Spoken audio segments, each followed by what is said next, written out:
네, 안녕하세요. 2020년 세계 한국어 대회 2분과 한국어 교육과 교사말 분과를 시작하도록 하겠습니다.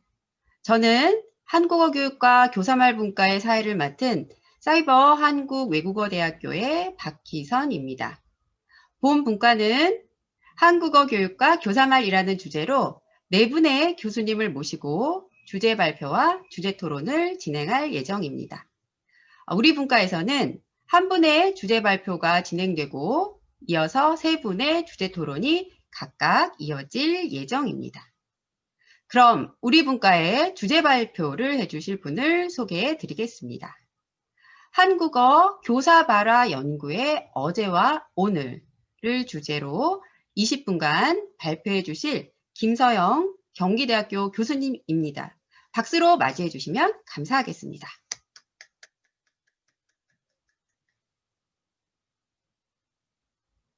네, 김서영 교수님. 네, 안녕하세요. 경기대학교의 김서형입니다. 오늘 제가 한국어 교사 발화 연구의 어제와 오늘이라는 주제로 발표를 시작하겠습니다.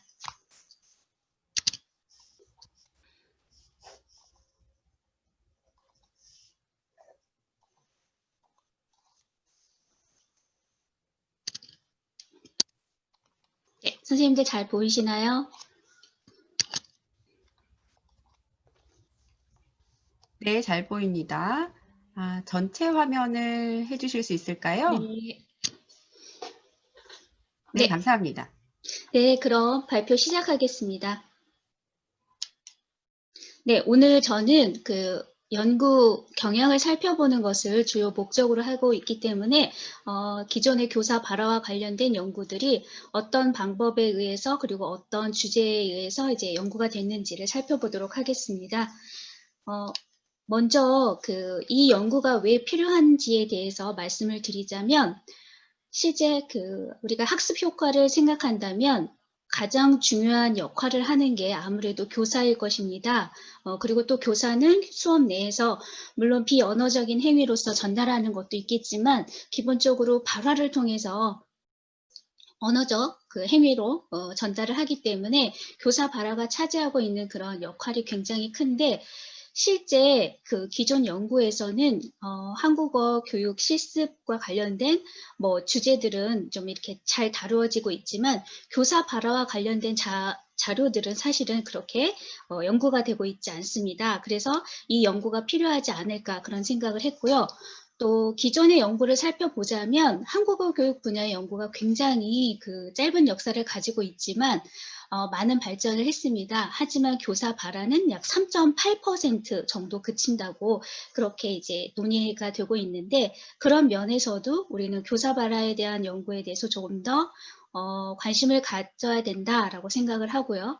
실제 제가 이제 이 발표를 준비하면서 2020년 11월까지 한국어 교육 분야에서 교사 발화 관련 학위 논문 그리고 학술 논문을 대상으로 해서 연구 경향을 좀 살펴보았습니다.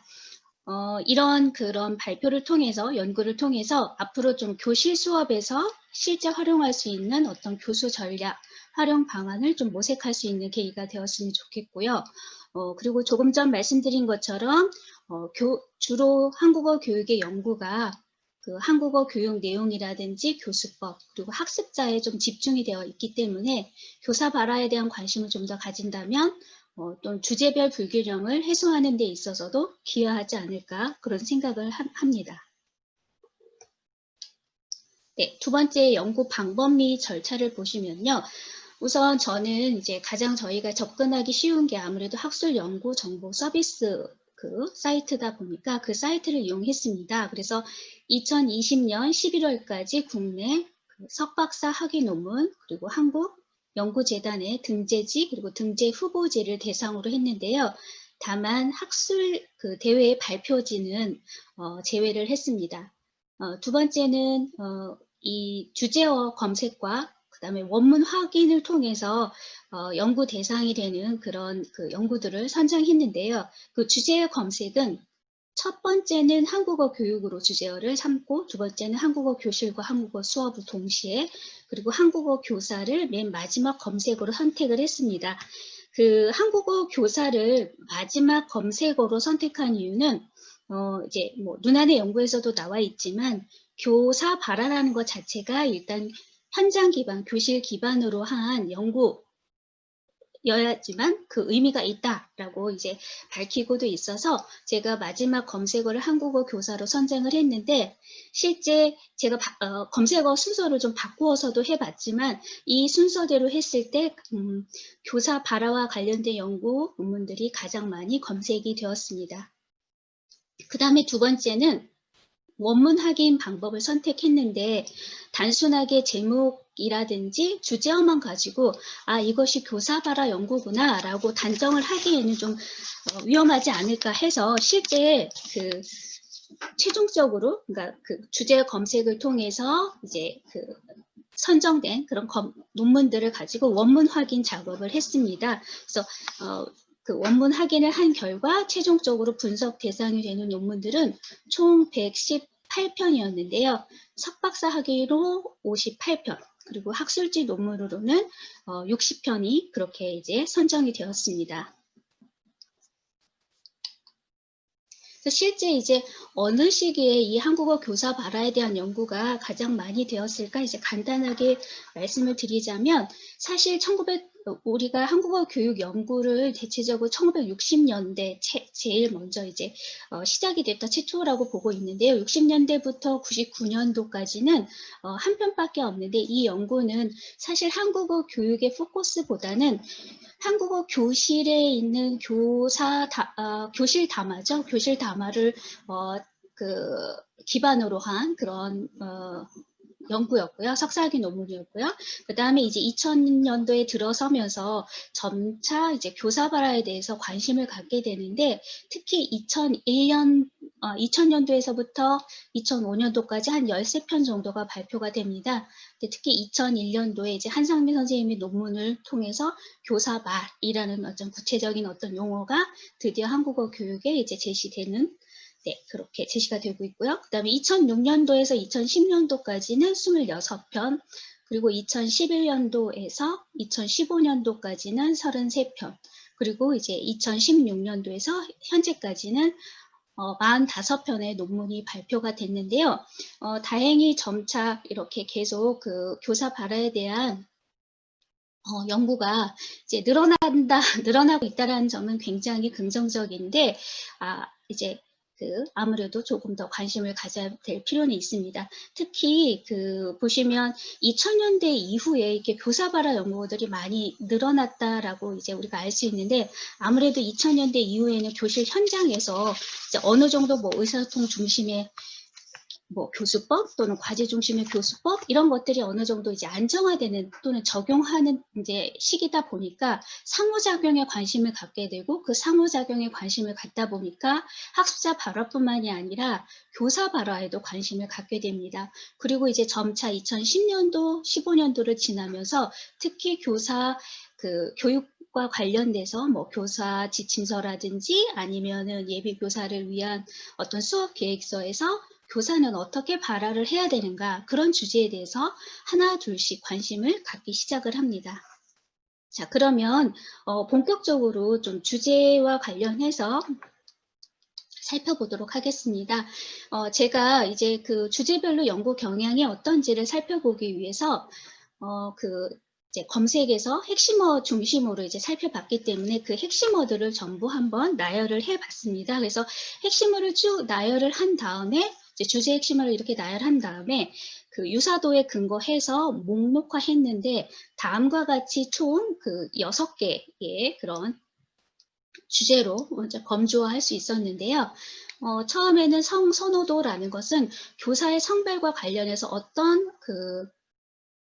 교사의 발화를, 즉 어떤 성을 가지고 있는 교사 발화를 훨씬 더 호감을 갖느냐 이런 연구들입니다. 그리고 이제 또 여성 교사와 남성 교사의 발화 차이가 어떤 것들이 있는지, 또 교사 발화는 이제 우리가 외국인 말씨가 드러난다 그런 것들 이제 특성들이 있잖아요, 변형들. 그래서 그것과 관련된 연구들이 있는데 이런 연구들을 하나의 범주화해서 교사 발화의 언어적 특징이라고 그렇게 항목화했고, 그 다음에 두 번째는 학습자 모국어에 대한 연구, 또 제1언어, 제2언어에서의 그 학습자 모국어, 또 교사가 교실 내에서 학습자 모국어를 사용했을 때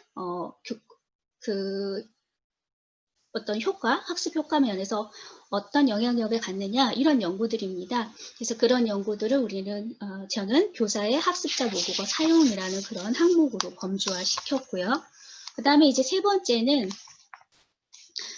담화, 그러니까 수업 담화, 수업 대화 분석, 교실 관찰, 대화 구조, 담화 연속체, 상호작용의 양상과 유형, 그리고 상호작용의 활성화 및 전략화, 문제 해결, 의미 협상, 이런 핵심어들과 관련되는 것을 상호작용의 교사말, 교사발화라고 범주화했습니다. 그리고 이제 네 번째네요. 스캐폴딩의 유형과 양상을 스캐폴딩으로, 그리고 이제 수정 피드백, 수정 피드백 담화 구조, 또는 피드백, 오류 수정, 고쳐 말하기, 이런 핵심어들을 또 범주화해서 오류 수정 피드백이라고 범주화했고요. 그다음 마지막으로 질문 유형과 기능, 또는 발문 유형과 기능, 질문 연속체, 예비 초보 경력 교사, 훈련, 교사 교육, 이렇게 지침서, 지도안, 이런 것들을 모두 그 질문 발문이라는 그 연구 주제로 범주화했습니다. 그런데 지금 가만히 살펴보시면 첫 번째, 두 번째는 좀 언어적인 속성에 대한 것들이고요.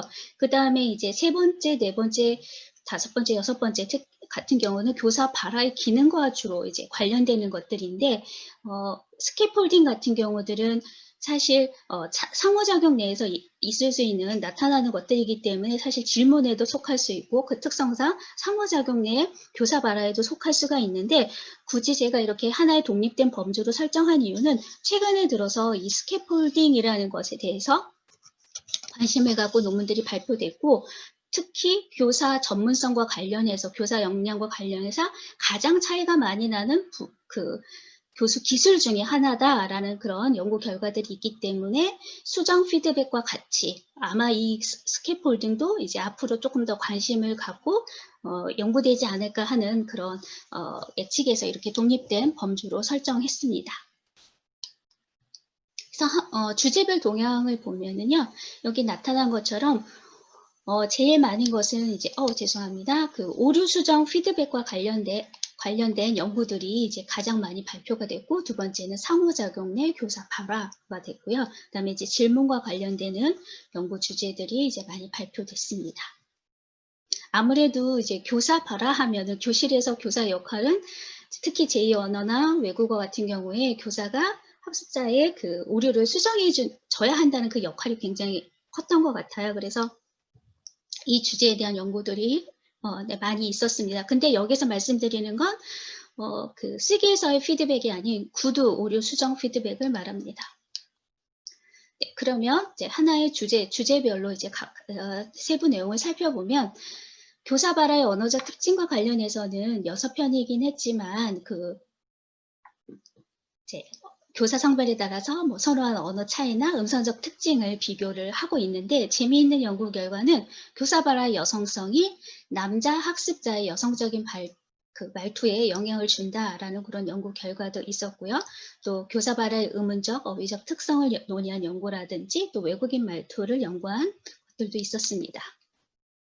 그 다음에 모어 사용과 관련해서는 처음에는 선호도 조사 연구가 주를 이룹니다. 그래서 선생님이 학습자의 모어를 사용하는 것에 대해서 교사나 또는 학습자가 어떻게 생각을 하는가 였다면, 최근에 들어서는 실제 이것을 실험을 해봤더니 오히려 학습 효과에 더 도움이 되는 것 같다. 근데 그 학습 효과가 어디에서 이제 그 원인이 되느냐, 그 기원을 찾아봤더니 학습자가 아무래도 정의적으로 편안하게 생각한다라는 거예요. 공감대가 형성이 되기 때문에 모어 사용이 훨씬 더 효과적이다. 이런 연구들이 나오고요.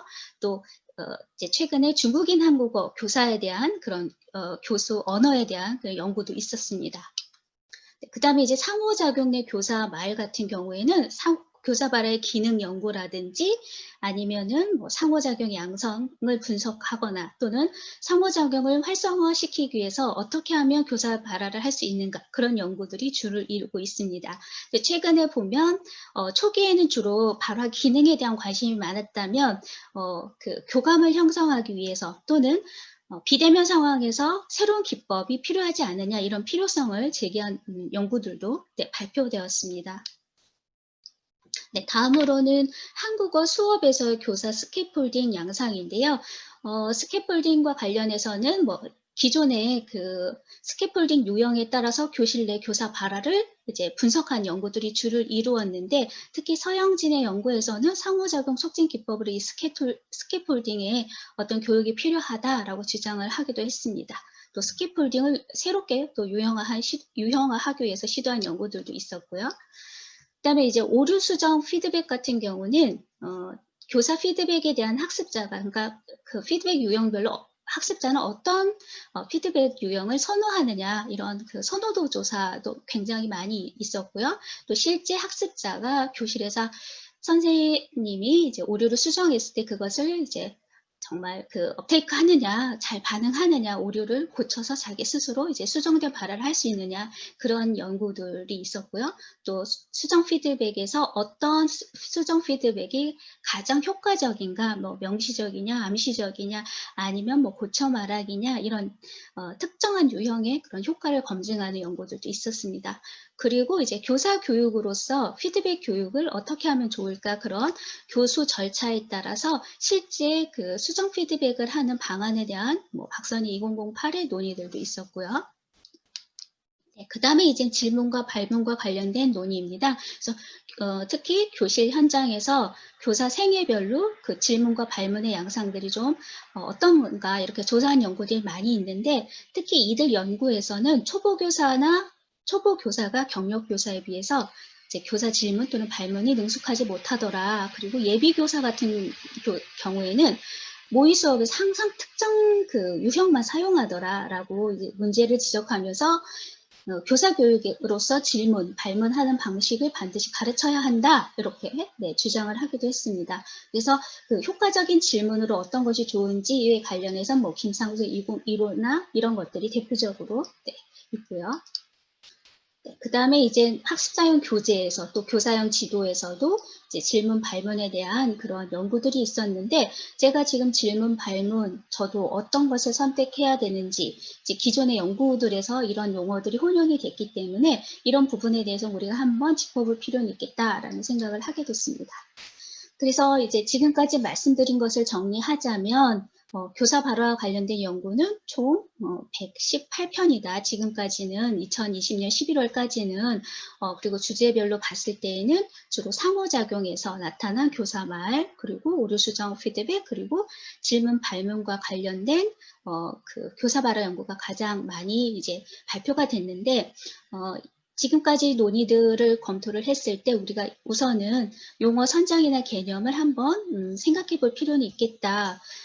교수 발화나 교사말 이런 것들 중에서 이런 것들이 각 연구자마다 용어만 다른 게 아니라 개념도 조금씩 다르기 때문에 그리고 이제 교사 발문이나 질문도 마찬가지고요. 그리고 이런 연구 검토를 통해서 이제 그러면 어떻게 교육에 환원을 시킬 수 있을까 또는 연구에 환원을 시킬 수 있을까 생각을 했을 때 기존까지는 교사가 학습자를 가르칠 때 교실 언어로서 학습자의 뭐를 사용하는 게 좋아, 나빠? 라는 그런, 좀 이분법적인 그런 어떤 그 연구였다면, 이제는 교사 발화의 기능을 고려할 때 이해 가능한 언어 입력으로서 과연 교사 발화가 적절한지, 그것이 어떤 음성적인 특성에 대한 연구들은 많은데, 그 변형 조절이라는 수준이 과연 적절한지 이런 것들을 한번 검토해 보는 연구들이 필요하지 않을까라는 생각을 했고요. 그다음에 두 번째는 이제 학습자 모어 사용과 관련해서 이게 분명히 상호작용으로서 물론 이제 굉장히 좋은 그런 그 기능이 있다고 생각하는데 기존의 연구들이 대부분 국내 연구였고요.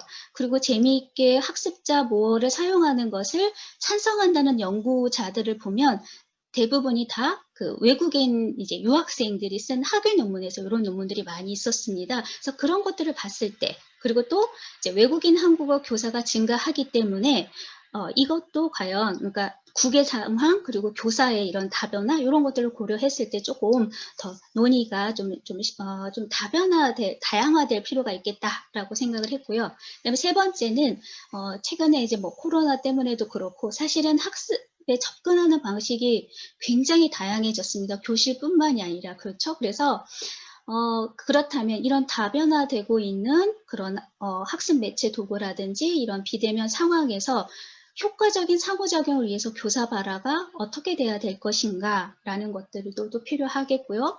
마지막으로는 결국 교사 발화에서 교사 발화가 그 교수 직무 또는 교수 역량과 가장 이제 밀접하게 관련이 있고 차이가 나는 부분이기 때문에 예비교사, 초보교사, 경력교사를 위한 어떤 교육 내용으로서 교사 발화 연구가 필요하다라는 것을 알 수가 있었습니다. 네, 이상으로 제 발표를 마치겠습니다. 감사합니다.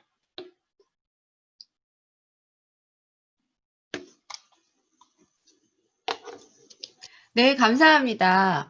우리 분과에서 첫 번째로 주제 발표를 해주신 우리 김서영 교수님께 다시 한번 큰 박수를 부탁드리겠습니다. 네, 한국어 교육과 교사말 연구에 대해서 우리 함께 통찰할 수 있는 좋은 시간이었습니다. 네, 다음은 주제 발표에 이어서 주제 토론 첫 번째 발표를 해주실 분을 소개해 드리겠습니다. 한국어 교사 언어 중 교사 질문 연구를 주제로 15분간 주제 토론을 해주실 박선호 한성대학교 교수님을 큰 박수로 맞아주시면 감사하겠습니다. 네, 안녕하세요. 한성대학교 박선옥입니다. 반갑습니다. 먼저 제가 PPT 화면을 좀 공유하고 그리고 진행을 하도록 하겠습니다. 김서영 교수님께서 굉장히 쉽지 않은 많은 여러 논문 자료들을 다 일일이 찾아서 열심히 잘 정리를 해주셔서요. 저희에게는 이런 교사말과 관련된 연구를 하거나 또는 실제 교육을 하는데 좋은 참고 자료로서 활용을 할 수 있을 거라는 생각을 합니다. 감사의 말씀을 드리고요. 저는 여기에서 일단 굉장히 여러 가지 6개의 하위 항목으로 나누어서 연구들을 분류하여 주셨는데 그중에서 교사 질문과 관련된 부분을 좀 말씀을 드리고 또 시간이 된다면 뭐 의견도 들어보면 좋을 것 같은데요. 일단 이제 우리가 교실 현장 안에서 생각을 했을 때 교사들의 경우에는 이제 학습자가 좀 잘 능동적으로 참여해 주었으면 좋겠다고 생각을 하고 또 학습자들의 입장에서도 역시 활기차고 재미있는 즐거운 수업이 되기를 바라죠. 그건 결국 이제 교사와 그리고 학습자 간에 서로 역동적인 상호작용이 잘 이루어졌으면 좋겠다. 이러한 생각을 합니다. 여기에서 이제 사실 그런 역동적이고 능동적인 수업에서 가장 중요한 것은 우리가 교육을 하는 목표점이기도 하지만 그 언어, 말로서 함께 진행되는 부분이라고 생각을 해서 제가 조금 더 관심 있게 본 부분이 바로 교사 질문과 관련된 것이고요. 일단 이제 발표해 주신 그 연구의 의의를 말씀드리자면 앞서서도 이야기했듯이 굉장히 많은 여러 논문들 중에서 교사 발화의 역할이 얼마나 중요한지를 포커스를 맞추어서 정리해 주신 점이 의의가 있다고 생각을 합니다. 결국 이것은 연구 경향의 분석만이 아니라 향후 교육에 환원할 수 있는 방안이 된다라는 점에서도 의의가 있고 또 결국 교수 전략으로 우리가 활용할 수 있을 것이고요. 앞으로 조금 더 이러한 분야에 대한 연구 활성화의 촉진, 촉매제가 될 것이라는 점에서도 의의를 찾아볼 수가 있습니다. 제가 이제 조금 더 구체적으로 말씀드리고 싶은 부분은 첫 번째는 용어가 어떠한가, 두 번째는 교사 질문의 유형과 기능을 분류하는 기준점에 대한 그런 모색, 세 번째는 이러한 연구가 어떠한 의의를 갖는가를 한 번 더 정리해 보고자 합니다. 용어의 경우에 이제 teacher talk이라고 해서 교사 발화, 교사말, 교사의 학습자 대상어, 또 교수 언어, 교사 발문, 교실 언어 이러한 식으로 다양하게 우리가 해석을 해서 사용을 하고 있는데 여기에서 고려해야 될 점이 좀 있습니다. 발화라고 하는 것은 잘 아시는 것처럼 우리가 말을 통해서 산출해내는 그런 언어 표현이 되는 것이고요. 문어에 대립되는 개념으로 우리가 구어상에서의 발화를 이야기하게 되는 거죠. 그런데 발표 자료문에서는 여러 논문을 유형화하는 가운데 읽기나 듣기 교재 또는 수업 계획안, 지침서 이러한 문어에 기록되어 있는 넓은 범위에서 발문이라고 할 수 있는 걸 포함한 개념으로 다 사용을 하고 있습니다. 네, 앨리스의 연구에서도 교실에서 의사소통을 향상시키기 위해서 언어 형식 기능 이런 것들이 교사에서 약간 조정된 언어라고 하는 걸 이야기하는 걸 생각을 해 본다면 결국 교사가 언어로서 행하는 교수 행위라는 측면에서 보면 교사 발화라고 구어의 이렇게 특정하기보다는 교사 언어라는 넓은 의미, 문어와 구어를 다 통합하는 그런 상위 개념으로서의 언어로 사용하는 게 어떤가 하는 의견이고요. 두 번째는 이제 teacher's question에 대한 것인데요. 이거를 이제 교사 언어나 또는 발문과 동일한 개념으로 사용하는 경우에도 오히려 우리에게 혼란을 줄 수 있을 거라는 생각을 합니다. 따라서 제가 이제 예전에 교사 그 질문과 관련된 연구를 했던 것에서 이러한 좀 정의를 했습니다. 무엇보다도 언어 그 형식적인 부분이 있지 않느냐. 그래서 마지막에 물음표를 찍을 수 있는 문장의 구성에 대해서 교사 질문이라고 좀 유형화해 보자. 물론 더 넓은 범위에서 생각을 하면 명령이나 청유의 경우에도 그것을 듣는 청자들이 어떠한 행위나 사고의 변화를 일으키고자 하는 것이라면 유도, 발화, 범주라고 하는 넓은 개념 안에 포함할 수는 있겠으나 일반적으로 우리가 질문이라고 하는 그런 개념이라면 구어로서 그리고 그 뒤에 이제 물음표를 좀 찍을 수 있는 형태의 국한을 해보자라고 해서 말씀을 드리는 겁니다. 그래서 교사 질문은 맨 아래에 있는 것처럼 교사의 언어나 교사의 발문과 동일한 개념으로 사용하지 말고 명령이나 청유를 포함하고 싶다면 교사 유도, 발화라고 하는 전체 범주로 살펴보는 게 더 적절할 거라는 생각을 합니다. 두 번째는 교사 질문의 유형을 분류하고 그 기능을 잘 모색해야지 결국 우리가 새로운 교사들이 되거나 아니면 이미 있는 교사들에게도 정리된 부분을 좋은 자료로서 제공할 수 있고 그분들의 교육 역량을 높이는 데 기여할 수 있을 거라 생각을 해서 교사 질문의 유형과 기능에 대해서 말씀을 좀 드리고 싶습니다. 그래서 여기에 있는 클리어슬리라든가 롱앤 사토 또 브룩 브라운 등의 선임 연구에서도 교사 질문과 관련된 이야기들을 많이 하고 있는데요.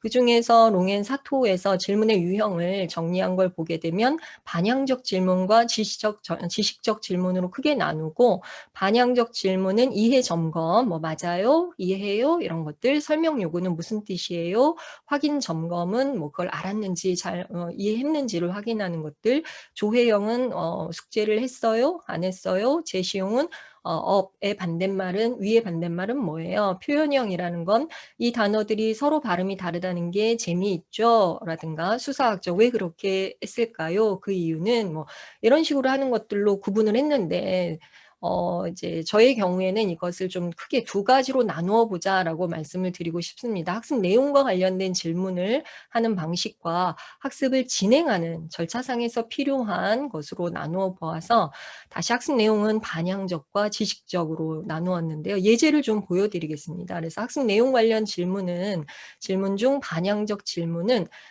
내용 이해도 점검으로 자 뭐 프린트 보세요. 몇 시입니까? 뭐뭐뭐 그래서 이제 쭉 진행을 해 나가면서 네, 기차는 10분 전에 도착했어요. 알겠어요? 라고 이제 이해를 확인하기 위해서 학생들이 네 라든가 대답이 없다든가 하면 아마 교사는 다시 또 예제를 들면서 설명을 해 나가겠죠.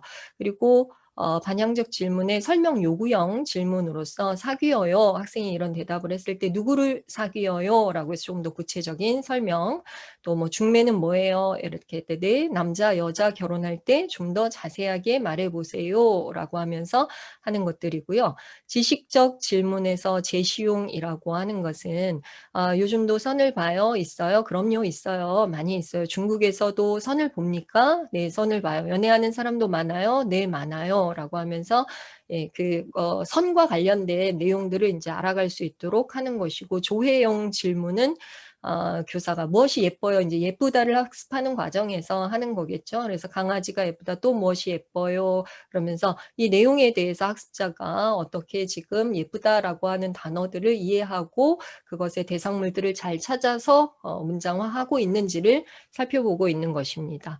진행과 관련된 부분에서는 이제 관계용이라고 할 수 있어요. 우리가 처음 수업에 들어가게 되면 뭐 누구를 만나도 일반적으로 주변적인 환경적인 그래서 날씨 이야기들을 좀 많이 많이 하게 되는데요. 주말 잘 보냈어요? 뭐 또는 이제 월요일 같은 때 만났을 때는 이런 것들을 할 때는 관계의 지금 시작점에서 분위기를 유하게 만들기 위한 것으로 하는 것이고요. 절차 진행용 질문의 경우에는 자, 책 뭐 30쪽, 30페이지를 보겠어요? 자, 지금 준 부교재 다 받았어요? 라고 해서 수업이 계속 진행돼 나가는 중간중간에 학생들이 놓치지 않고 잘 순서를 따라올 수 있도록 하는 질문들이고요. 주의 집중용이라고 하는 것은 이제 여러분 여기 보세요. 근데 보지 않는 학생이 있을 때 누구시 무슨 생각을 하고 있어요? 꼭 뭐 대답을 듣고자 하는 건 아니지만 자 여기 보세요 라고 해서 주의를 집중시키기 위한 목적으로 하는 그런 질문들도 있다라는 말씀입니다. 이것은 이제 장경원, 이병란 선생님의 그 책에서 좀 인용을 했습니다. 그래서 교육 목표에 따라서 우리가 질문을 또 유형화해 볼 수도 있는데 기억하기입니다. 그래서 뭐 새롭게 배운 단어는 무엇인지 써볼까요? 주요 등장인물은 누구인가요? 그래서 학습 내용과 관계된 부분이겠죠. 이해하기의 경우에도 뭐 주인공은 문제점을 어떻게 해결했나. 이건 이제 문학 작품, 짧은 문학 작품 읽기 활동을 하면서 교사가 진행하는 질문들이 이해를 했는지, 기억을 잘 하고 있는지 이런 것들을 점검하고 있는 또 적용하기의 경우에도 비슷한 일을 겪어본 적이 있습니까? 이제 학습자가 자기의 그 내면에 있는 것들과 함께 접목해 보는 것들이죠.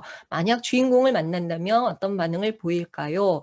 그리고 이제 분석하기의 경우에는 안의 내용에서 이야기에 나오는 두 주인공 비교해 볼까요? 주인공을 하나의 단어로 표현한다면 그 이유는, 또 평가하기는 글을 쓴 사람은, 이 책을 읽는 사람이 어떤 목적으로 읽기를 원했을까요? 이야기를 원했을까요? 그리고 창작하기는 이제 그 다음에 결론을 제시할 수 있을까? 이 이외에 다른 어떤 결론이 있을까요?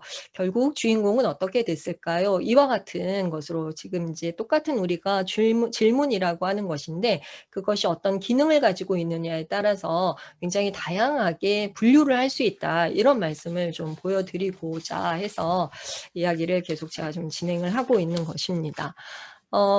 이러한 문제들을 좀 공통적으로 해서 언어학적인 연구하고 그리고 실제 교실의 교육학적인 교사의 발화에 대한 연구들을 잘 접목을 해서 정리를 하게 된다면 좋은 교사가 사용할 수 있는 그런 질문의 유형들이 잘 제시될 수 있지 않을까 그런 생각을 해봅니다. 따라서 교사 질문 연구의 의의는 언어학을 비롯한 어떤 이론, 질문이라고 하는 그런 언어학적인 부분에서의 이론의 토대가 될 수 있는데 기여하기도 하고 또 나아가서는 결국 한국어 교사들의 교육 역량의 강화, 교수 전략을 잘 갖추어 가도록 하는데 의의가 있을 것이다. 이거 말고도 좀 더 구체화해서 어떠한 그 교육적 의의가 있을까에 대해서 생각을 해보고자 합니다. 우리 듣고 계시는 선생님들께서는 어떠한 의의가 있다고 생각을 하시는지요? 다 이 안에 제가 보여드리는 것 안에 답이 있을 거라고 생각을 합니다. 무엇보다도 학습자가 학습에 제대로 잘 적극적으로 참여하게 하는 그런 촉진이 돼요. 제가 조금 전에 방금 왜 선생님들께 질문을 했는지 이제 이해하실 수 있을까요? 조금 발표가 말씀이 길어지다 보니까 약간 그쵸? 예, 느슨해지는 부분이 있는데 제가 질문을 하게 되면 주의를 기울이게 되지 않습니까? 그래서 학습에 당연히 참여할 수 있는 걸 촉진을 하게 되는 것이고요. 나아가서 생각을 해요. 우리가 답을 듣지 않아도 질문을 하게 되면 학습자는 생각을 하고 여러 가지의 사고들을 일으킬 수밖에 없습니다. 그거는 분석을 할 수도 있고요. 뭐 비교를 할 수도 있고요. 등등의 여러 가지 활동을 합니다.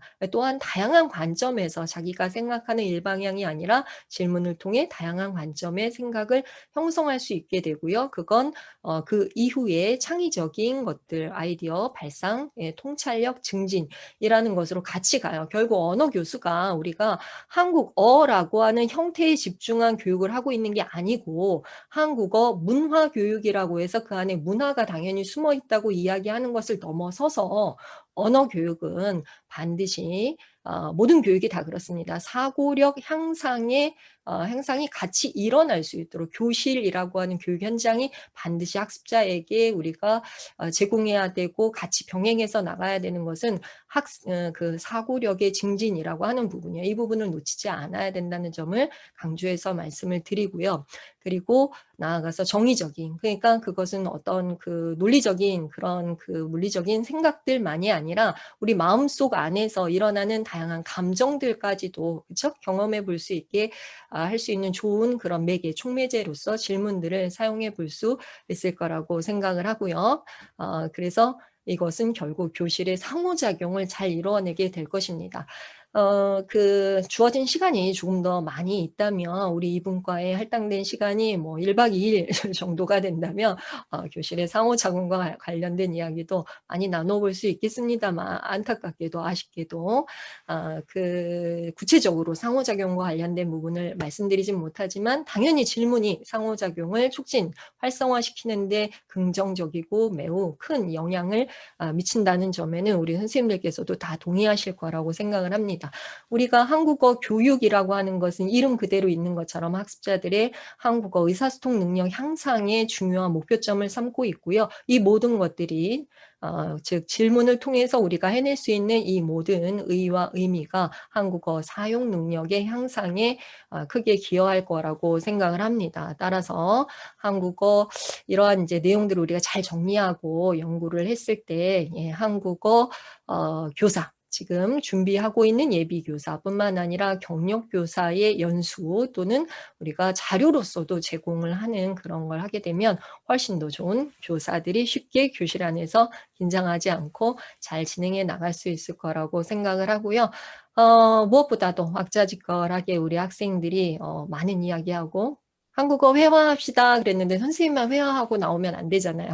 그래서 그런 한국어 교실을 기대하면서 앞으로 이러한 교사의 언어, 교사의 질문과 관련된 연구가 점점 더 활성화되기를 기대해 보면서 저의 토론을 마치도록 하겠습니다. 감사합니다. 네, 감사합니다. 네, 주제 토론을 하여 주신 우리 박선옥 교수님께 감사드립니다. 네.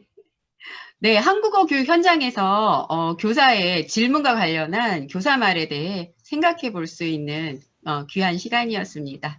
네, 이어서 두 번째 주제 토론을 해주실 분을 소개해 드리겠습니다.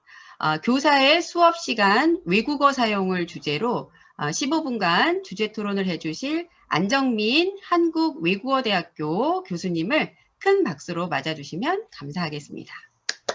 네, 안녕하세요. 예, 두 번째로 교사의 수업 시간 외국어 사용과 관련해서 토론을 맡은 한국외국어대학교 안정민입니다. 네, 먼저 그 김서영 교수님의 발표를 통해서 한국어 교사 발화에 대해서 굉장히 다양한 측면들을 저희가 생각해 볼 수가 있었습니다. 그 중에서 발표에서 언급된 한국어 교사의 학습자 모국어 사용을 실제 수업에서 우리 한국어 교사들이 어떻게 적용할 수 있을까? 예, 여기에 좀 초점을 맞추어서 좀 토론을 진행해 볼까 합니다.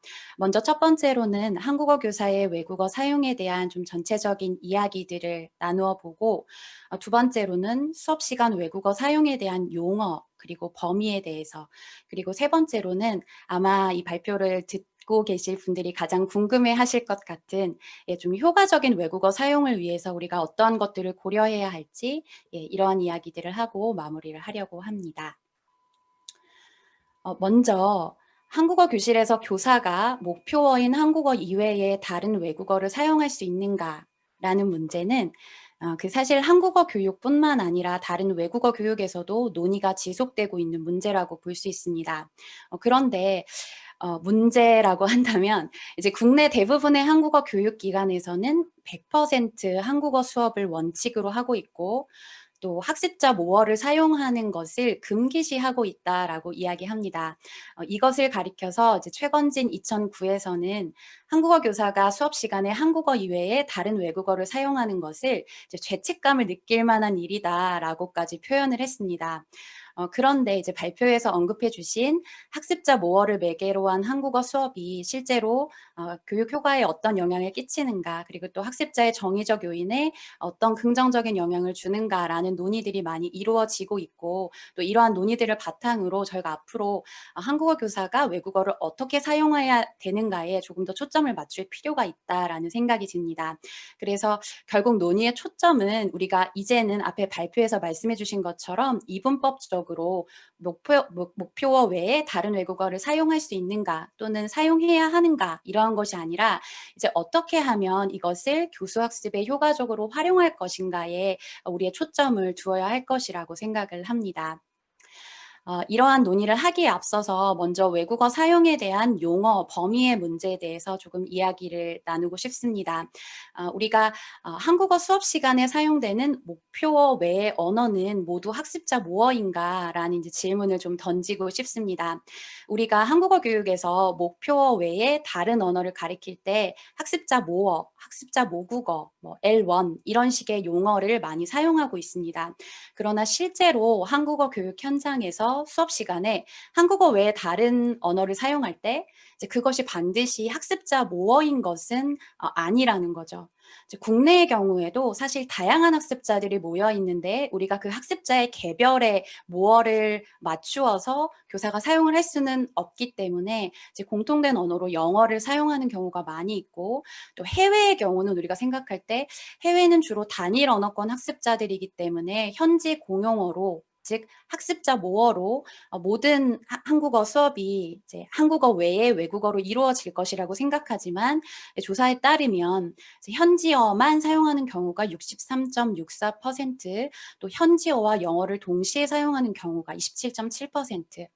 그 학습자의 모어와는 관계없이 이거는 아무래도 한국어 교사의 언어 능력과도 관계가 깊겠지만 영어만 사용하는 경우가 9.09%로 나타났습니다. 그러니까 우리가 한국어 수업 시간에 사용되는 목표어 외의 언어를 가리킬 때 학습자 모어라는 표현보다는 한국어 외의 외국어라는 용어를 사용하는 것이 한국어 교실 현장에서 이루어지는 교육 상황을 포괄할 수 있는 것이 아닌가라는 생각이 들어서 이러한 용어를 좀 말씀을 드리고 싶습니다. 두 번째는 교사의 외국어 사용이라는 것을 우리가 고려할 때 직접적인 교사 발화만 가리키는 것인가라는 문제에 대해서 좀 이야기를 나누고 싶습니다. 우리가 보통 교사의 외국어 사용이라고 하면 교사의 직접적인 발화를 생각하는데, 사실 교실 현장에서 교사가 외국어 사용과 관련해서 결정해야 할 또 다른 문제는 교사의 직접적인 외국어 발화 외에 이제 수업 시간에 학습자들에게 외국어 사용을 허용할 것인가 말 것인가에 대한 부분도 사실은 교사가 수업에서 외국어를 활용할 것인가 말 것인가라는 부분을 고민하는데 중요한 요소라고 생각이 듭니다. 예를 들어서 학습자들이 수업 시간에 외국어를 사용해서 교사에게 질문을 할 수 있게 할 것인가 라는 문제, 또 짝활동이나 모듬 활동을 하게 했는데 활동 내용을 이해하지 못하는 학생이 있어요. 그 학습자에게 동료가 학습자 모어로 설명하는 것을 허용할 것인가 아닌가 라는 문제예요. 그래서 사실 국내에 계신 한국어 교사들은 학습자 모어를 사용하는 것에 대해서 아까도 말씀드렸지만 사용해서는 안 된다. 어떤 경우에도 사용해서는 안 되고 쉬는 시간에도 사용하면 안 된다. 이제 이런 원칙을 갖고 계신 분들도 계시고, 또 어떤 분들은 특정한 경우에는 그런 원칙은 있으나 좀 용인을 하기도 한다라는 말씀들을 들을 수가 있습니다. 그렇다면 우리가 그 교사의 외국어 사용에 대한 부분은 교사의 직접적인 발화뿐만 아니라 교실 운영에 있어서 외국어 활용을 할 때 학습자들의 외국어 사용을 용인할 것인가, 그렇다면 어떠한 상황에서 이용하도록 할 것인가 라는 부분도 교사의 외국어 사용에 대한 부분에서 같이 논의가 되어야 하는 부분이 아닐까라는 말씀을 좀 드리고 싶습니다. 그렇다면 우리가 한국어 교실 상황에서 교사가 외국어를 사용할 것인가 사용하지 않을 것인가에 집중하지 않고 어떻게 하면 효과적으로 이것을 교수에 사용할 것인가 를 고민할 때 고려해야 할 요소들을 좀 같이 생각해 보면 좋겠습니다. 앨리스 2008에서는 우리가 외국어 교실에서 교사가 외국어 또는 학습자 모어를 사용하는 문제가 아직도 복잡하고 논란의 여지가 많은 이슈로 남아있다라고 이야기를 하면서 그 이유에 대해서 그 학습자 모어 또는 이제 외국어를 사용할 때 그것이 유용한지 아닌지에 대한 것이 명백하게 교수 맥락과 상황에 달려있기 때문이다라고 이야기를 했습니다. 즉 한국어 교실 상황도 모든 한국어 교실 상황이 이제 각각의 특수한 맥락이 있기 때문에 우리가 어떤 학습자 모어를 사용하는 것 또는 외국어 사용이 학습자의 정의적인 요인에 영향을 주어서 굉장히 좋다, 학습 효과가 좋다라고 하더라도 그런 특정 연구 결과를 바로 자신의 수업 시간에 적용할 수는 없다는 것입니다. 그렇기 때문에 어떤 정답을 당연히 우리가 제시할 수는 없을 것이고 다만 어떤 요인을 고려해야 효과적인 외국어 사용을 결정할 수 있는가에 대해서 알아보고 여러 다른 연구 결과들에서 실마리를 찾을 수 있을 뿐이라는 생각이 듭니다. 그래서 이 시간에는 우리가 내 교실 수업에 외국어를 사용할 것인가 말 것인가 또 사용을 한다면 어떠한 상황에서 사용할 것인가 라는 것이 그 교실 상황, 교수 맥락과 환경에 달려있다라고 말씀을 드렸는데 그렇다면 어떤 부분들을 고려하는 것이 좋을까라는 고려 사항에 대해서 좀 이야기를 해볼까 합니다. 사실 이 효과적인 외국어 사용과 관련해서 또 우리가 같이 논의가 되어야 하는 부분은 아까 발표에도 말씀해 주셨지만 원어민 교사와 비원어민 교사 외국인 한국어 교사 등의 논의와 굉장히 밀접하게 관련이 있을 수밖에 없습니다. 그래서 이러한 논의들을 이제 원어민 교사, 비원어민 교사의 언어 사용 등과 좀 연결해서 좀 살펴보면 그 프라스키니 니콜라 2010년 연구를 보면 중국인 한국어 학습자들이 원어민 교사를 선호하는 언어 기능, 언어 영역이 말하기와 듣기, 발음이라고 보여주고 있습니다. 그런데 이제 예상하다시피 문법 교수에 있어서는 비원어민 교사를 선호하고 있는데 그 이유 중에 가장 중요한 이유가 비원어민 교사가 자신의 모어로 한국어를 설명할 수 있다는 것을 이제 가장 큰 장점으로 들고 있습니다. 그러니까 이러한 부분을 고려해 볼 때 학습자들이 기대하는 것, 학습자들이 언어 기능에서 가장 자신의 모국어 또는 외국어, 더 익숙한 언어로 교수를 받기를 원하는 영역이 이제 문법이다라는 것을 볼 수가 있습니다. 그런데 이제 이것은 교사들의 인식과도 크게 다르지 않은 것 같습니다. 여러 이제 연구들을 살펴보면 교사들이 어떤 영역, 비원어민 교사와 협동 교수 등을 할 때 어떤 영역이 가장 그 비원어민 교사와 나누어서 살펴볼 수 있는지를 보면 또 그것이 문법이다라고 공통적으로 학습자와 교사가 생각하고 있다는 것을 볼 수 있습니다. 두 번째는 이제 교수 상황입니다. 국내에서는 좀 굉장히 보수적으로 외국어 사용을 이야기하고 있지만 해외의 경우에는 현지어를 반드시 사용하여 교수하도록 하거나 사용하는 것을 권장하는 곳도 많이 있습니다. 실제로도 외국어를 사용하는 비율이 국내에 비해서 해외가 통계적으로 유의하게 높다는 것을 알 수 있습니다. 세 번째로 고려할 수 있는 것은 학습자의 수준입니다.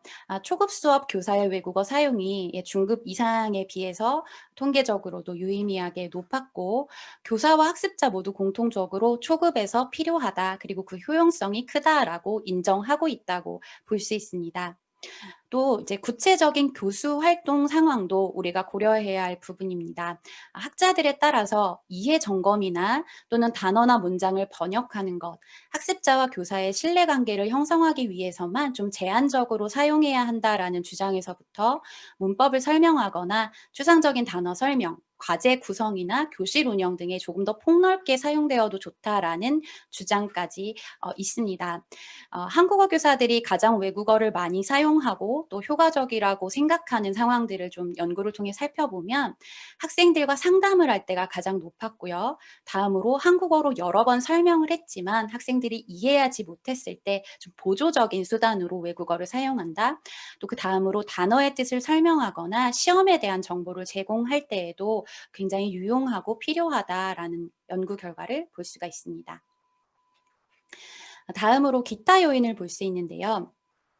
신 2009 연구에서는 국내와 해외 모두 학습자 그리고 수준에 관계없이 또 모든 학습자들이 교사들이 인식하는 것보다 더 많은 상황에서 또 더 많은 비율로 외국어를 사용해 줄 것을 기대하고 있다고 이야기했습니다. 그러니까 죄송합니다. 학습자의 기대가 중요하고요. 다음으로 아까도 말씀드렸지만 교사의 언어 능력이 굉장히 고려해야 할 요소입니다. 사실은 내가 아무리 어떤 상황에서 필수적인 요건이라고 생각하더라도 교사의 언어 능력이 뒷받침되지 못한다면 기본적으로 사용할 수 없을 것이고, 또한 아까 말씀드린 교사의 직접 발화 외에 학습자의 사용을 용인할 것인가 아닌가도 교사의 언어 능력과 직접적인 관련이 있겠다라고 생각해 볼 수가 있겠습니다. 다음으로 학습 과정의 특징도 살펴볼 수가 있습니다. 이것이 특별한 과정인가, 또 수업 기간이 어느 정도 되는가, 수업의 형태는 어떠한가, 이미 사용 교재에서 외국어를 활용하여 설명하고 있는가 등등도 우리가 수업 시간에 효과적으로 외국어를 사용할 것인가 아닐 것인가에서 고려해야 할 요소라고 생각해 볼 수가 있겠습니다. 네, 마지막으로 이제 발표자께서도 그리고 앞선 이제 박선옥 교수님 토론에서도 말씀해 주셨지만 이제 한국어 교사의 다양한 방면에 대한 연구가 더욱더 많이 필요한데, 외국어 사용과 관련한 논의도 앞으로 더욱 많은 연구와 또 면밀한 검토가 필요하다고 하겠습니다. 특히 요즘과 같이 온라인 수업이 활성화되고 또 앞으로 이제 코로나 팬데믹 시기가 지나더라도 온라인 수업과 관련해서는 더욱더 활성화될 것으로 예측하고 있는 상황에서 이제 교실 수업과는 또 다른 환경에서 효율적인 외국어 사용이 필요할 것이기 때문에 이제 이러한 측면에서 좀 다른 수업 환경에서 교사의 외국어 사용에 대한 연구도 필요할 것이라고 생각합니다. 또 예비교사들이 수업 현장의 실제성을 이해하고 현장에서 외국어 사용과 관련한 의사결정을 돕기 위해서도 이러한 내용들을 실제로 교사 교육 과정에 어떻게 반영할 수 있을지에 대한 고민도 필요하다고 생각됩니다.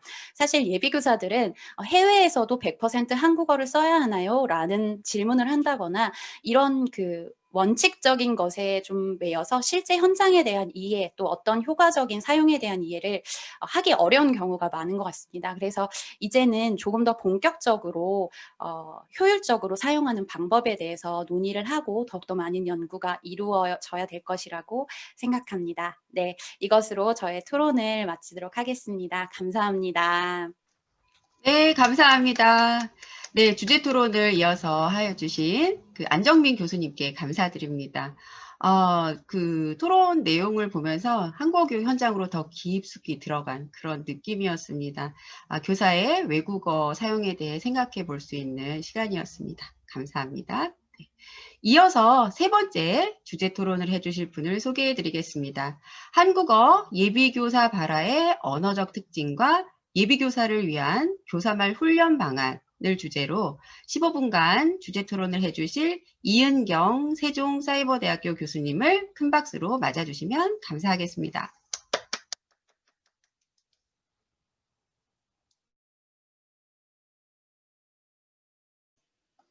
네, 반갑습니다. 세종사이버대학교 한국어학과 이은경 교수입니다.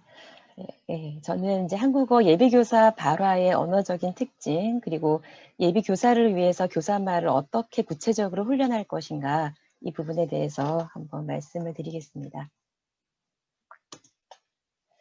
네, 앞선 발표를 정말 잘 들었고요. 먼저 김서영 교수님께서 말씀하실 때 특히 교사의 언어적인 특성에 관한 연구를 흥미있게 들었습니다. 그리고 또 여자 교수들이 많기 때문에 그 선생님들의 발화가 남자 학습자들에게까지 영향을 끼친다는 것들, 이런 것들과 또 한국 교사 발화의 공통적인 특징이 나타난다. 이런 것들에 대한 논의의 연장선상에서 저는 추가 토론을 진행하도록 하겠습니다. 그래서 제가 말씀드릴 부분은 한국어 예비교사의 발화적인 특징에서 어떤 이제 전제로 그들은 이런 말을 하고 있고 또 구체적으로 어떤 특징이 있는지를 말씀드리고, 어떻게 하면 이 교사 말을 좀 더 우리가 구체적인 교육 방안을 가지고 교육을 할 수 있을까, 이렇게 좀 부연 설명을 하고자 합니다. 네, 저는 좀 그 연구 자료를 통한 그런 이전에 있었던 연구 논문을 통한 것보다는 제가 실제적으로 이제 저희 학생들에게 저는 이제 저희 이제 학과 안에서 예비 한국어 교사를 이제 매 학기마다 만나고 있고 이 학생들이 준비한 30분 정도의 그런 교환을 가지고 모의 수업을 진행하는 것을 이제 보기도 하고 평가를 하기도 합니다.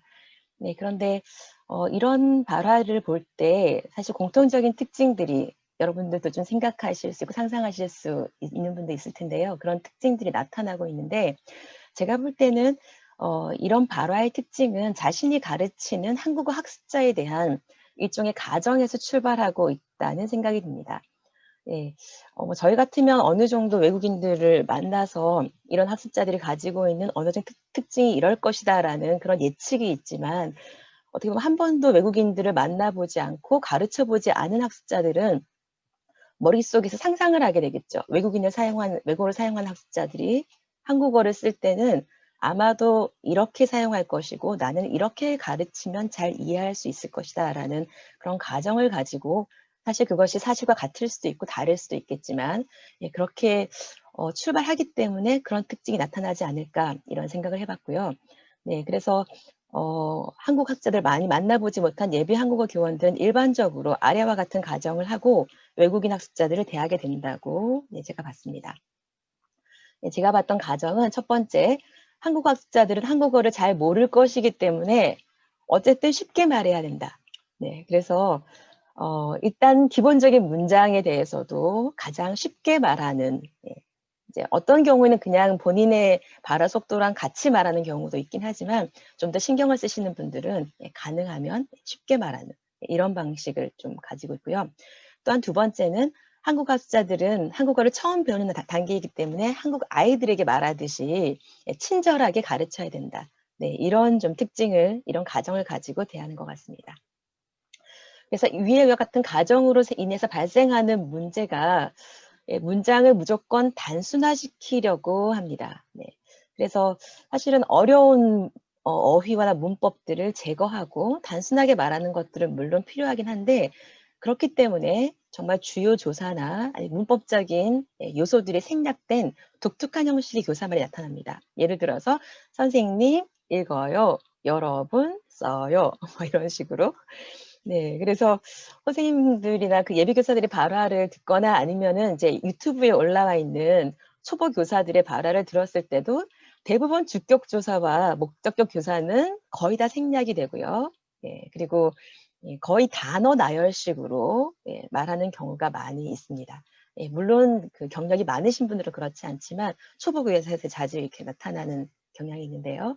이런 경우에 학습자들이 봤을 때 또 들었을 때 어떤 영향을 끼칠지 우리가 한번 생각해 볼 수가 있을 것 같습니다.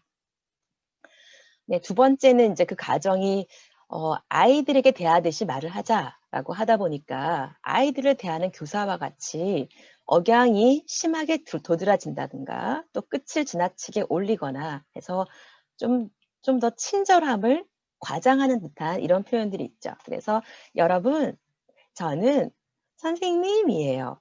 아니면 여러분, 김밥을 먹어봤어요? 이런 거의 노래하듯이 이런 표현들이 자주 나타나거든요.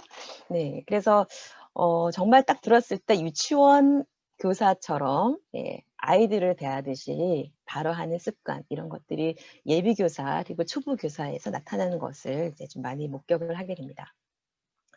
자, 이런 발화가 있었을 때 어떤 영향을 끼칠 수 있을까를 생각을 해보면 학습자들로 하여금 부정확한 문장과 억양에 노출시키기 때문에 역시나 정확하고 자연스러운 한국어를 구사하는 데 방해가 되겠죠. 네. 아까 말씀하신 것처럼 여성스러운 말투를 많이 쓰게 되면 남성 학습자도 그렇게 따라하게 되는 것처럼 부정확한 문장, 주어나 또 주격조사, 목적격조사 아니면 또 연결어미 같은 것들이 많이 생략되어 있는 이런 문장과 독특한 억양에 노출이 되면 학습자들로 하여금 그런 억양과 그런 문장에 좀 익숙해지는데 영향을 주게 될 것 같습니다.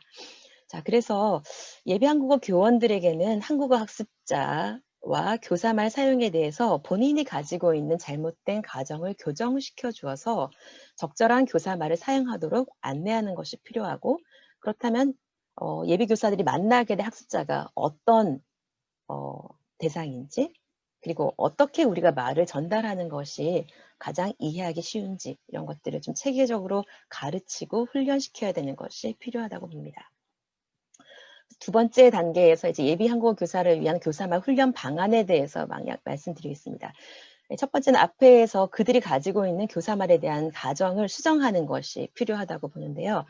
첫 번째 가정, 무조건 쉽게 말하자가 아니라 한국어 학습자들이 각자 한국어 수준이 다르기 때문에 그들이 알고 있는 어휘와 문법, 사실은 우리가 말하듯이 이해 가능한 입력을 통해서 그들이 알고 있는 어휘와 문법 수준보다 조금 더 나아간 이런 수준으로 우리가 얘기를 하도록 노력을 해야 된다는 것, 말했을 때 그들이 이해할 수 있다는 것, 이 부분에서 가정을 수정을 해 주어야 되고요. 또 이렇게 머릿속에 있다고 해도 그것이 쉽지 않기 때문에 그 다음 훈련 단계로 나가야 되겠죠. 그 다음 두 번째는 한국 학습자들은 한국어를 처음 배우긴 하지만 각자가 연령이 다르고 성별이 다르다.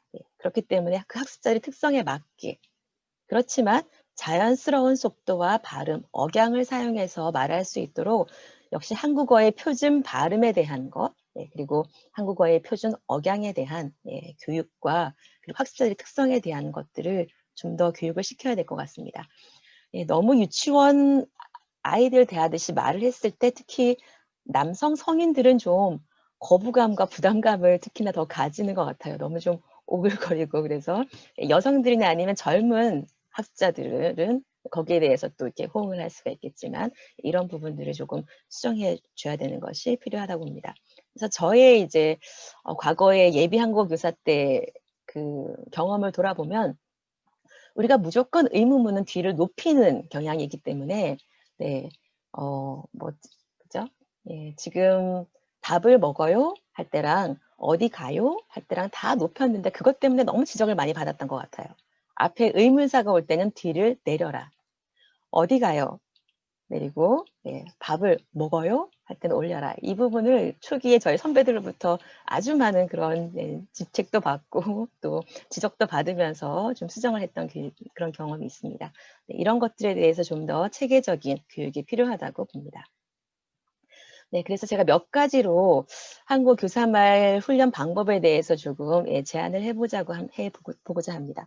첫 번째는 학습자의 언어 단계별 어휘와 문법을 예비 학습자들에게 알려주고 해당 어휘와 문법만을 사용해서 말하는 연습을 한번 실제적으로 실시해 보면 어떨까 싶습니다.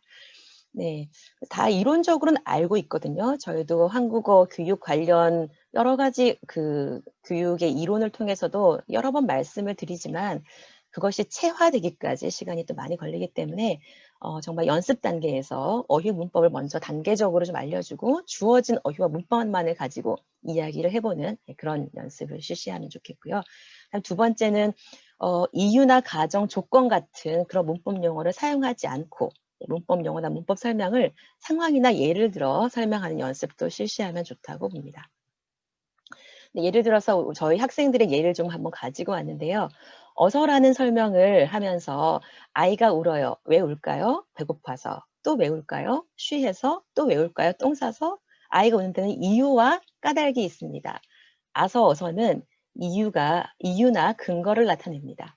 뒤에 나오는 이유나 원인, 이렇게 아서 어서를 설명하기 위해서 이유, 원인, 까닭이 계속 나오게 되거든요. 이런 용어를 빼고 설명하는 그런 연습을 한번 수업 중에 또 그런 단계를 만들면 좋을 것 같습니다. 여기는 조금 더 이제 좋은 예로 가지고 왔는데 일거예로를 설명할 때 이 학생은 앞으로 할 일에 대해서 말할 수 있어요. 일거예는 예를 들어서 어제 공부했어요. 과거. 오늘 공부해요. 내일 공부할 거예요. 이와 같이 앞으로 할 일에 대해서 표현할 때 일거예라는 표현을 써요. 또 예를 들죠. 아침 먹었어요. 점심 먹어요. 저녁 먹을 거예요. 그래서 아직 안 먹었으면 일거예요를 쓴다. 또 예를 듭니다. 지난주 10일가 배웠어요. 이번 주에 12가 배워요. 다음 주에 13가를 배울 거예요.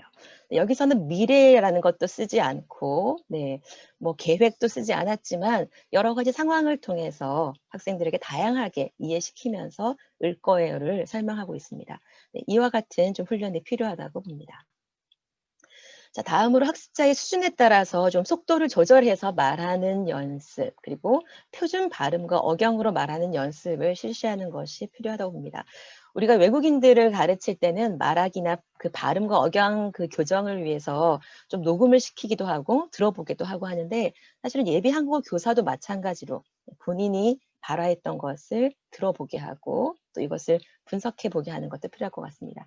제 수업에서도 모의 수업 끝나고 나서 영상을 촬영해서 돌려준 적이 있는데 학생들이 너무 보기 싫어하지만 일단 봅니다. 그러고 발견했던 것이 본인이 설명한 것은 둘째치고 잘하는 것을 20분 수업에서 72회를 했다는 것을 발견을 하더라고요. 자, 이렇게. 네. 그래서 이제 본인이 말했던 걸 다시 한번 돌아보면서 억양과 발음 같은 것도 다시 한번 검토해 보도록 하고 연습을 구체적으로 실시하는 것도 좋을 것 같습니다. 그리고 또 하나는 초급 학습자를 실제로 만나는 상황을 주어서 정말 이해시키는 거죠. 이 말 저 말에서 이해를 했는지 못했는지를 직접적으로 만나게 할 수 있는 그런 연습, 그런 실전도 필요하다고 봅니다. 이런 것은 좀 구체적인 훈련 방법이고요. 자, 이런 것들을 위해서 기존에 가지고 있는 우리 실습과 예비교사 훈련 과정에서 우리가 어떻게 좀 제도적으로나 좀 교육 과정에 반영할 수 있을까를 한번 생각해 봤습니다. 기존의 한국어 예비교사 교육은 앞에서 말씀하신 것처럼 우리가 무엇을 가르칠 것인가, 어떻게 가르칠 것인가, 거기만 많이 강조가 되어 왔고요. 한국어 교원 자격증 취득을 위한 과목도 2급을 받기 위해서 한국 어학 과목 2과목, 일반 어학 2과목, 외국어로서의 한국어 교육론이 8과목이고 한국 문화가 2과목, 실습은 1과목으로 되어 있습니다. 여기서 제가 좀 말하기가 좀 쉽진 않은데요. 실습을 또 늘려라고 제가 말씀을 드리면 여러 많은 기관에 있는 담당자들이 힘들어하실 것 같아서, 물론 저도 포함해서. 그래서 이런 실습 과정 가운데 어떻게 이런 내용과 방법만이 아니라 태도에 대한 훈련까지 시킬 것인가를 저희가 더 고민을 해야 될 것 같습니다. 네, 그래서 한국어 교육 실습의 교육 과정 안에 적극적으로 이런 태도에 대한 것, 교사 말에 대한 것을 포함시키는 것이 필요하다고 보고요. 지금도 이제 기본적으로 한 5분의 1 이상이니까 9시간 이상의 수업을 참관할 수 있는 기회를 제공합니다. 그런데 주로 우리가 성인 학습자 대상으로 한 그런 수업만을 많이 참관하게 되거든요. 그런데 단계별로 혹은 연령별로, 목적별로 이렇게 다양한 한국어 수업을 참관할 수 있는 기회를 제공하고, 또 거기에서 학습자들이 어떻게 말하고 교사들이 어떻게 말을 하는지 이런 것들을 볼 수 있는 기회를 제공하면 좋겠다고 생각을 합니다. 네, 이제 마무리할 텐데요. 예비 한국어 교사들은 물론 가르칠 내용도 중요하고 가르치는 방법도 역시 중요하겠지만 어떻게 하면 잘 전달할 수 있을지 거기에 대해서 배워야 되고, 이것들을 저희가 또 훈련을 시키는 것, 이것들이 저희 또 연구자들과 교수자들의 책임이 아닐까 싶습니다. 이로써 예비 교사들의 발화 그리고 교육에 대한 토론을 마치도록 하겠습니다. 감사합니다. 네, 감사합니다. 네, 한국어 교육을 준비하는 예비 한국어 교원, 그리고 현장 교원을 대상으로 우리 교사말 훈련 방안에 대해서 생각해 볼 수 있는 좋은 시간이었습니다. 흥미로운 주제로 토론을 하여 주신 이은경 교수님께 감사드립니다. 감사합니다. 네, 지금까지 한국어 교육 현장을 이끌어가는 한국어 교원의 교사 발화, 교사 말에 대해 그 연구 역사를 살펴보고, 그리고 실제적으로 늘 고민해 보았던 교사의 질문, 또 교사 말 중에 외국어 사용, 그리고 교사 발화의 특징, 또 교사 말의 훈련 방안 등에 대해서 다양한 교사 말의 양상에 대해 네 분의 교수님과 함께 오늘 즐거운 탐구를 하였습니다. 네, 발표와 토론에 참여해 주신 네 분 교수님께 진심으로 감사드립니다. 아울러 경청해 주신 세계 한국어 교육자 여러분께 진심으로 감사드립니다. 이상으로 2분과 한국어 교육과 교사말 분과의 주제 발표와 토론을 마치겠습니다. 감사합니다.